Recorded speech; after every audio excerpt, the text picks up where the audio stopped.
Film ini diawali dengan menampilkan seorang penulis bernama Su. Dia diketahui menulis sebuah novel tentang kehidupan rumah tangganya sendiri dengan sang istri. Ternyata, kisah romantis mereka banyak diidolakan oleh para pembacanya.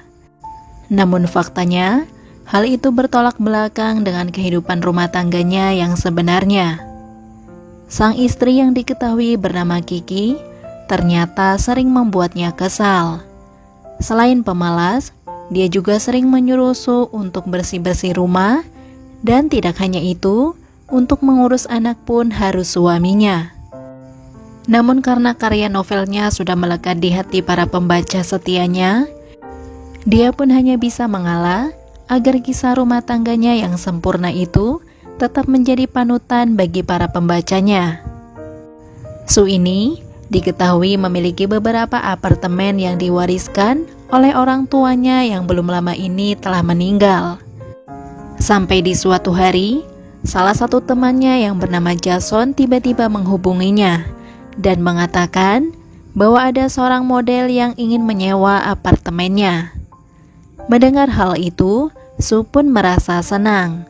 Dia terlihat bergegas menemui orang tersebut. Dan ternyata, orang yang akan menyewa apartemennya itu sangat cantik gitu nih movie lovers. Dia adalah seorang model dari Jepang yang diketahui bernama Chan. Singkatnya, setelah melihat-lihat, Chan pun segera pulang. Kemudian di lain waktu, Su terlihat menerima panggilan telepon dari Jason yang mengatakan bahwa Chan sangat suka dengan desain apartemen miliknya. Karena hal itulah, Chan yang sedang bersamanya mencoba menawar harga sewanya. Kemudian setelah sepakat dengan harga sewanya itu, Chan pun akan segera menempatinya. Namun seminggu kemudian, Su menerima notif pembayaran sewa apartemennya dari Chan hanya setengah harga sewa. Karena hal itulah, Su memberanikan diri menghubungi Chan dengan maksud untuk menanyakan sisa kekurangan uang sewanya. Namun di sini, Chan mengatakan bahwa di rekeningnya hanya ada saldo yang dia kirimkan, dan sisanya Chan akan membayarnya secara tunai. Kemudian, dia meminta kepada Su untuk bertemu di apartemennya. Dan tanpa butuh waktu lama, Su langsung menemuinya. Namun bukannya membayar kekurangannya, Chan justru mengeluh soal pekerjaannya yang lagi sepi. Karena hal itulah, Chan pun rela membayarnya dengan main-main bersama. Singkat cerita, setelah 1 bulan telah berlalu, kini saatnya Su untuk menagih kembali biaya sewa apartemennya. Namun lagi-lagi, Chan beralasan hanya ada uang setengah harga sewa, dan sisanya akan dia bayarkan seperti biasa dengan cara main-main bersama. Bahkan tidak hanya itu, Chan sampai menuliskan surat perjanjian bahwa dia akan membayar setengah harga sewa setiap bulannya, dan tentunya dengan tambahan bahwa Su bisa bebas mau melakukan apa saja dengannya. Tanpa ragu-ragu, Su pun langsung menerima kesepakatan tersebut, dan mereka pun kembali melakukan aksi main-main bersama. Sampai-sampai membuatnya ketiduran. Dan di keesokan paginya, Su pun langsung bergegas pulang ke apartemennya. Kemudian saat Su sedang pura-pura sarapan dan istrinya terlihat baru bangun, di sini dia malah mengatakan bahwa semalam dia tengler berat dan tertidur di sofa. Mendengar hal tersebut, malah membuat Kiki jadi curiga gitu nih movie lovers. Bahkan Kiki juga sampai mengikuti kemanapun Su pergi. Karena hal itu jugalah membuat Su jarang bertemu dengan Chan. Dan hal tersebut diketahui berlangsung cukup lama. Sampai pada akhirnya, Su nekat membuat rencana dengan berpura-pura mengajak istrinya untuk liburan berdua ke luar negeri selama beberapa waktu. Su bahkan sudah memesan tiket dan hotel nih movie lovers.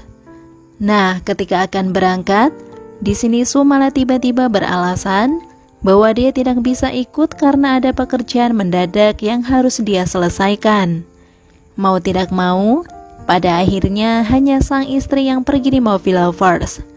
Dan tentu saja, Soo akhirnya bisa bebas lagi untuk main-main bersama dengan Chan.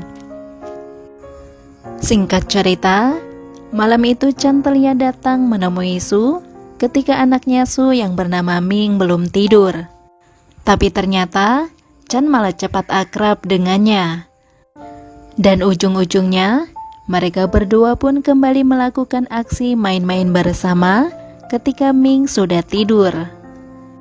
Setelah beberapa waktu berlalu, Kiki pun sudah pulang di Movie Lovers. Karena itulah, Soo merasa sulit untuk bertemu kembali dengan Chan. Kemudian di suatu hari, Chan sengaja menjemput Ming agar dia bisa bertemu Soo. Namun selain itu, ternyata Chan mengatakan bahwa dia akan memasang tarif di setiap pertemuan sebagai uang tutup mulut. Karena merasa keberatan, sampai pada akhirnya Soo menahan diri untuk memuaskan keinginannya. Akan tetapi, hal tersebut tidak membuat Chan habis ide. Seperti malam itu, terdengar suara berisik dari kamar atas, yang ternyata bahwa itu adalah suara dari kamarnya Chan. Mau tidak mau, akhirnya Soo naik ke atas untuk menenangkannya. Namun tanpa disangka, di sini Chan malah memperlihatkan beberapa foto dan video ketika mereka berdua sedang melakukan aksi main-main bersama di Movie Lovers. Dia melakukan itu semua tentu saja karena ada maksud untuk meminta bayaran kepada Soo dengan jumlah yang semakin besar jika tidak ingin disebar luas videonya. Soo sendiri yang merasa terpojok dengan hal ini. Akhirnya dia menceritakan semuanya kepada kedua sahabatnya yang kebetulan berprofesi sebagai pengacara. Dan ternyata sahabatnya malah mengatakan agar Soo menyewa seseorang untuk mengantarkan Chan berpindah alam. Mendengar hal tersebut, Soo pun mulai tertarik di Movie Lovers.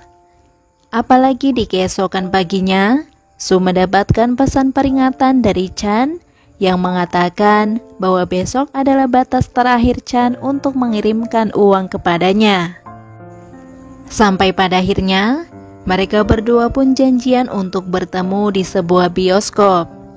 Dan singkat cerita, ada seseorang yang diketahui jatuh dari atas apartemen, yang ternyata itu adalah Chan di Movie Lovers. Tidak lama kemudian, polisi pun berdatangan. Kemudian di keesokan harinya, ada seseorang yang sepertinya mencurigai Soo sebagai pelakunya. Sampai pada akhirnya, polisi pun menemukan beberapa bukti, seperti ponsel milik Chan dan surat perjanjian, yang membuat Soo harus diperiksa. Pada akhirnya, Soo pun mau mengakui bahwa dia memang ada hubungan yang spesial dengan Chan di Movie Lovers. Dia juga mengatakan bahwa dalam beberapa bulan terakhir, Chan terus meminta sejumlah uang bahkan mengancamnya. Karena hal itulah yang membuatnya kesal dan akhirnya sengaja mendorong Chan sampai terjatuh. Setelah mengakui perbuatannya itu, Soo pun langsung ditetapkan menjadi tersangka. Namun di keesokan harinya, kepala detektif merasa ada yang tidak beres atas pengakuan Soo yang begitu mudah mengaku itu semua di Movie Lovers. Karena itulah, para detektif ini pun akhirnya kembali memeriksa apartemen Chan dan juga Soo. Dan di sana, mereka pun menemukan buku harian Kiki. Dari sinilah, mereka kemudian menemukan fakta yang sebenarnya. Jadi ternyata, Kiki ini sudah mengetahui hubungan Soo dengan Chan. Bahkan dari rekaman CCTV, Kiki terlihat depresi dan hampir bundir di Movie Lovers. Dari sinilah, Kiki pun akhirnya dimintai keterangan. Namun dengan berbagai alasan, Kiki terus menepis semua tuduhan yang ditujukan kepadanya. Dan ternyata, Kiki juga memiliki riwayat gangguan emosional gitu di Movie Lovers. Jadi sewaktu-waktu, hal tersebut bisa membuat dia lepas kendali. Namun sayangnya, di sini masih belum ada bukti yang bisa menjeratnya. Setelah itu, para detektif juga menemukan rekaman CCTV yang menjelaskan bahwa pada malam kejadian itu, Su ternyata tidak ada di tempat kejadian. Karena hal itulah, akhirnya membuat Su dan Kiki dibebaskan. Meski begitu, para detektif dan polisi tetap mengawasi mereka berdua gitu di Movie Lovers. Singkat cerita, Kiki terlihat menjebak Su dengan membawanya ke sebuah tempat. Dia merasa sangat kesal karena Su sudah menjebaknya untuk berurusan dengan pihak polisi. Bahkan Kiki yang sudah lepas kendali sampai berencana akan mengirim suaminya itu untuk berpindah alam. Namun tidak lama kemudian, polisi yang mengikuti mereka pun langsung berdatangan untuk mengamankan Kiki di Movie Lovers dan kemudian membawanya ke rumah sakit jiwa. Namun ternyata itu semua adalah siasat Su di Movie Lovers. Film ini pun ditutup dengan mengungkapkan semua kejadian yang sebenarnya. Jadi ternyata Su inilah yang menjadi dalang di balik ini semua.